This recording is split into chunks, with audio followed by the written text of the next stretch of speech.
안녕하세요. 어린 딸 하나 키우고 있는 30대 여성이에요. 아픈 시어머니를 두고 정말 제가 못돼 처먹은 건가 싶어서 얘기 좀 해보러 왔어요. 두서가 없더라도 들어주시면 감사하겠습니다.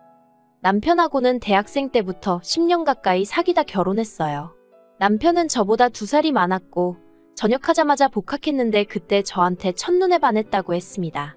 이후로 남편이 한 1년을 죽자사자절을 쫓아다녔고 저도 얼마나 내가 좋으면 저럴까 하는 생각에 결국 마음이 문을 열게 되었네요. 둘 다 졸업까지 한 학기를 남기고 취업을 할지 어쩔지 고민하다가 회계사 공부를 시작했는데 어려운 건 알고 있었지만 생각보다 훨씬 어렵더라고요. 그리고 이건 뭐 여담이지만 어차피 따지고 보면 둘 다 떨어졌으니 누가 더 잘났다 이런 것도 아니지만서도 남편은 1차도 한 번을 패스하지 못했고 그나마 저는 2차까진 2번이나 갔는데 결국 또 거기서 미끄러졌어요. 그래서 안 되겠다 싶어서 제가 남편에게 이거 하지 말고 우리 공무원 시험이나 준비하자고 몇 번이나 권했는데 남편이 자존심이 있지.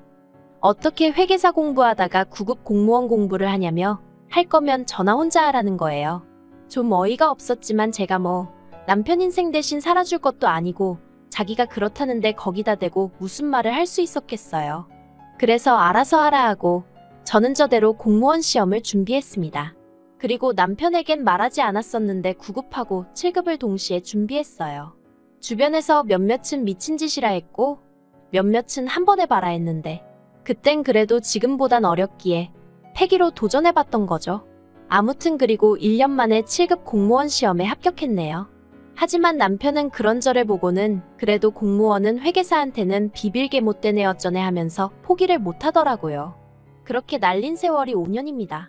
그리고 그 5년 동안 헌신적이었다고는 할 수 없지만 저 나름대로 남편을 많이 챙겼거든요. 남편은 수험생이었던 반면 저는 사회인이었으니 언젠가부터 당연하다는 듯이 데이트 비용도 제가 더 많이 부담하게 되었지만 그걸로 딱히 남편 속 긁은 적 없고요. 남편이 표현하기를 제가 자기를 배신하진 않을지 걱정된다고 하여 사람들 만나는 횟수도 많이 줄였어요. 지금 생각해보면 진짜 한심해요. 저도 저지만 남편이야말로 그런 쓸데없는 걱정하느라 시험에 떨어졌다고 해도 과언이 아니다 싶거든요. 아무튼 그러다가 저희 사귄 지 7년 좀 넘어가던 때 남편이 그냥 취직하겠다고 하더라고요.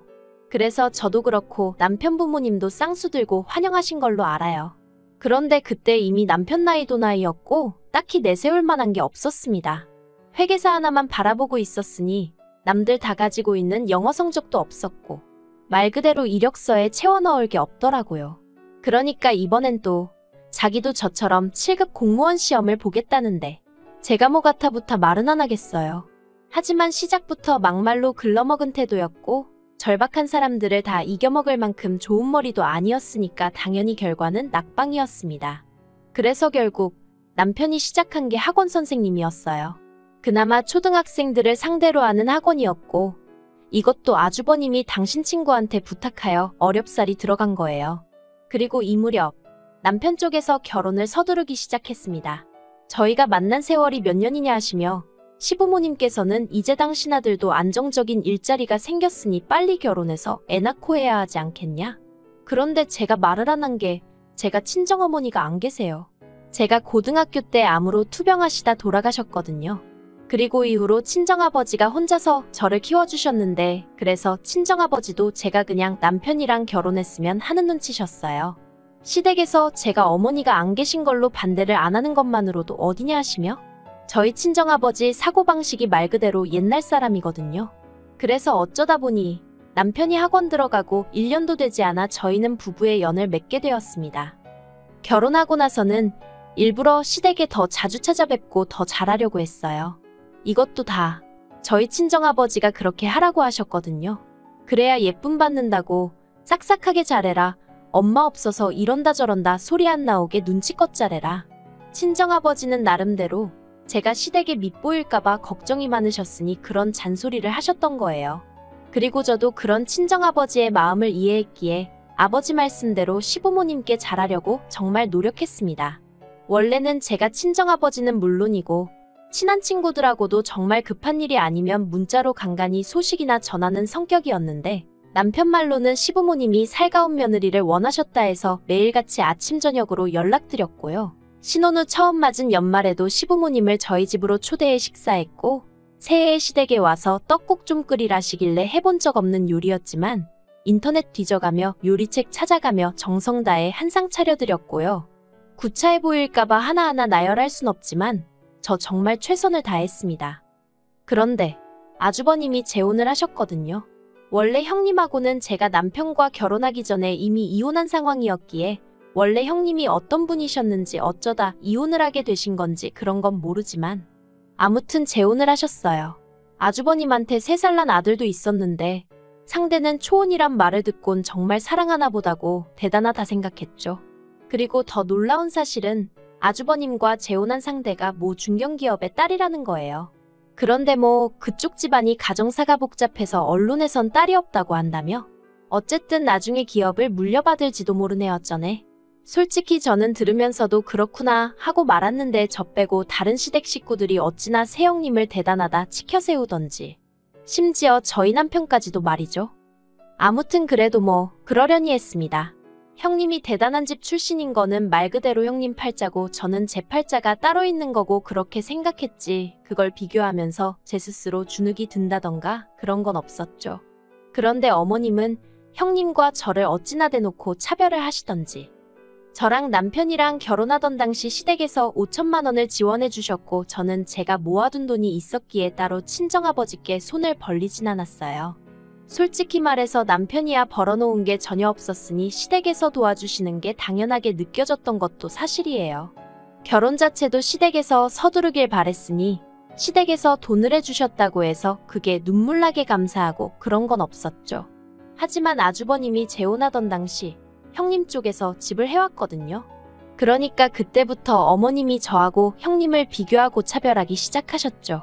누구는 빈손으로 덜렁덜렁 시집을 왔다며 이래서 가정교육이 중요한 거네 어쩐 거네.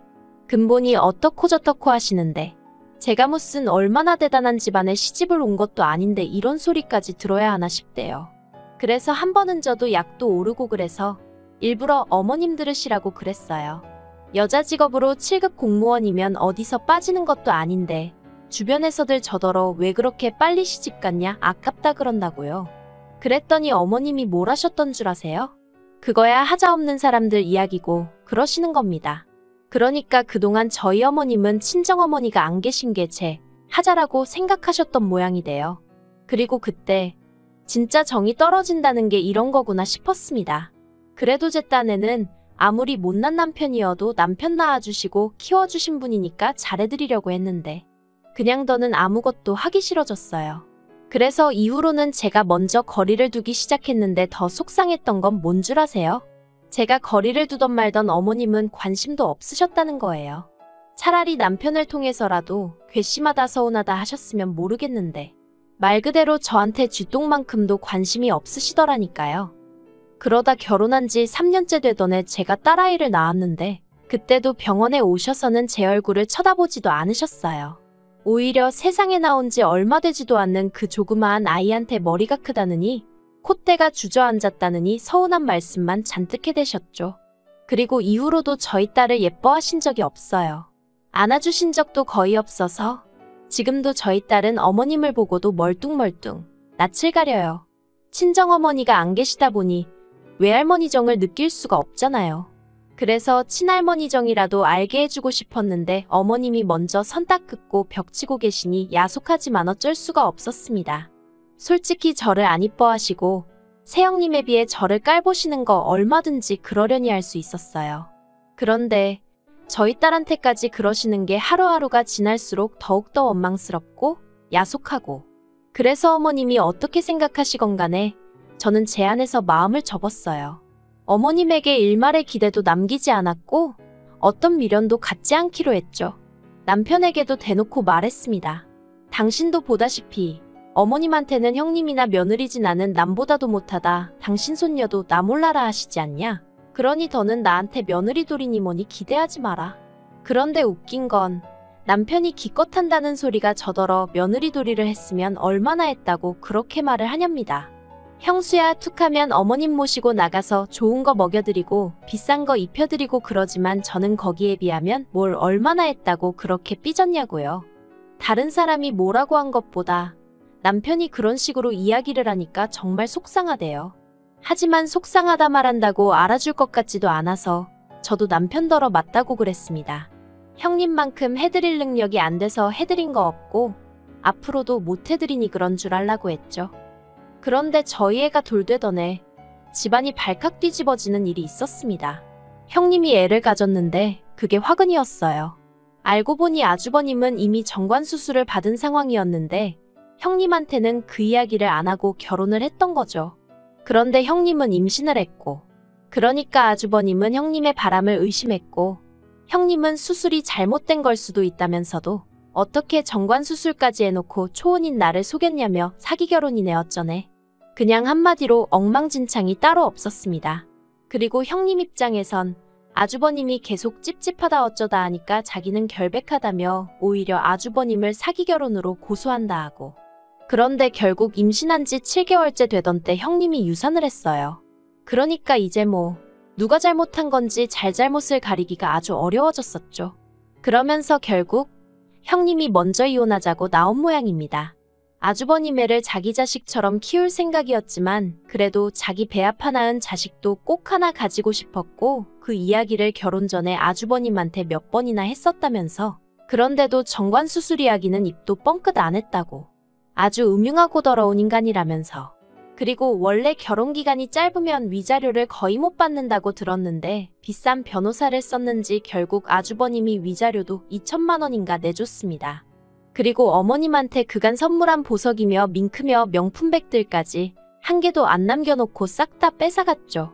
저는 형님한테는 달리 미운 마음은 없었기도 하지만 어머님이 그렇게 비교할 때도 부럽다는 생각은 든 적이 없었는데 그땐 부럽더라니까요.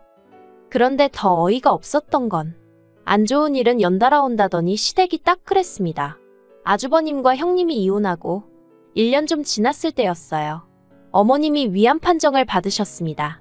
어머님은 아주버님 일로 당신이 하도 스트레스를 받아 이렇게 된 거라며 죽기 싫다 이렇게는 못 죽는다 소리를 낮이고 밤이고 대중 없이 남편에게 전화해 하소연을 하시더라고요.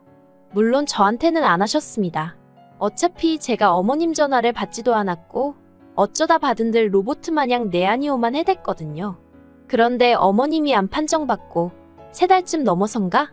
아버님이 아주버님과 저희 부부한테 얘기 좀 하자며 자리를 만드셨습니다. 그리고는 하시는 말씀이 당신 혼자 어머님 챙기려니까 힘들어 죽겠다면서 누가 됐든 어머님 좀 모시고 가라. 아니면 둘이서 일주일씩이든 한 달씩이든 돌아가며 모시라셨습니다. 그러자 아주버님이 아주 아버님 말씀이 끝나기가 무섭게 난색을 표했어요. 위자료 빼주고 어쩌고 하면서 방 한 칸에 반지하로 이사했는데 거기서 어떻게 어머님을 모시냐며 오히려 어머님 건강에 해롭네 어쩌네. 자기가 모시기 싫다 소리를 나불나불 길게도 하더라고요. 그러면서 아주버님이 저희더러 거긴 방도 2개고 그러니까 당분간 저희 애랑 어머님이랑 한 방 쓰게 하면 되지 않냐입니다. 어이가 없어서 제가 그거를 아주버님 마음대로 정하시냐 했어요. 저희 딸, 어머님한테 아직도 낯가리고 불편해한다고 어머님도 저희 딸 안 예뻐하시는 거 아시지 않냐고. 그런데 어떻게 한 방을 쓰게 하겠냐고 제가 싫어서 안 된다고 했죠. 그러자 아버님은 아무리 그래도 시어머니가 아픈데 그거 좀 불편한 건 감수해야 하지 않겠냐입니다. 아주버님도 저한테 어머님이랑 사이 안 좋은 건 알지만 그래도 이건 아니라고 하길래 아픈 게 벼슬이냐고 그랬어요. 그리고는 앞으로도 이런 이야기 하실 거면 저는 빼고 하시라 했죠. 남편에게도 진작에 얘기했다. 며느리돌이 같은 건 안 하고 오로지 남편의 아내로 아이의 엄마로만 살겠다고. 그리고 말이 나왔으니 말이지만 어머님한테 가서 먼저 여쭤보셔라. 어머님이 나를 며느리로 생각한 적은 있으신가? 그랬더니 다들 더는 아무 말도 못하대요. 자기들도 눈 달리고 귀 달렸으니 제가 무슨 말을 하는 건지 알아들었던 게죠. 그리고 그날 집으로 돌아오는 길에 남편이 저한테 정말 안 되겠냐입니다. 뭐가? 하고 알면서도 되물었어요. 그러니까 남편이 어머님이 불쌍하지도 않냐면서 이참에 한번 기회를 드리면 어떻겠냐대요? 그래서 안 불쌍하다고 그랬어요. 정말로 하나도 불쌍하단 생각이 안 들었거든요. 어머님은 당신이 이렇게 아쉬운 처지가 되는 날이 올 거라곤 꿈에도 모르셨을 테죠. 그러니 저를 그렇게 막대하셨겠지만 저는 오히려 어머님 아프신 걸 보니까 신이 정말 있구나 그런 생각이 들었어요. 왜 뿌린 대로 거둔다고 하죠. 제 마음은 상상 이상으로 싸늘하게 식어 있었던 모양입니다. 아무리 생각해도 왜 제가 어머님을 불쌍하게 여겨야 되는지 모르겠거든요. 남편에게 안 된다고 분명히 말했는데 이제 와서 자꾸 어머님을 내 앞에 들이민다던가 우리 사이에 우겨넣으려고 하지 말라 했습니다. 그랬다간 당신도 내 눈 밖으로 치워버릴 거라고 당신 없이 우리 애 키우는 거 나 하나도 두렵지 않다고 했죠. 그랬더니 남편도 알겠다면서 더는 말을 안 하네요. 똑같은 사람은 되지 말아야지. 원수를 사랑하라지 그런 말도 나름대로 되새겨봤는데 결국 제 속만 썩어문드러지는 것 같아서 그것도 그냥 때려치렵니다. 어머님이 어떻게 되시든 솔직히 관심 없어요.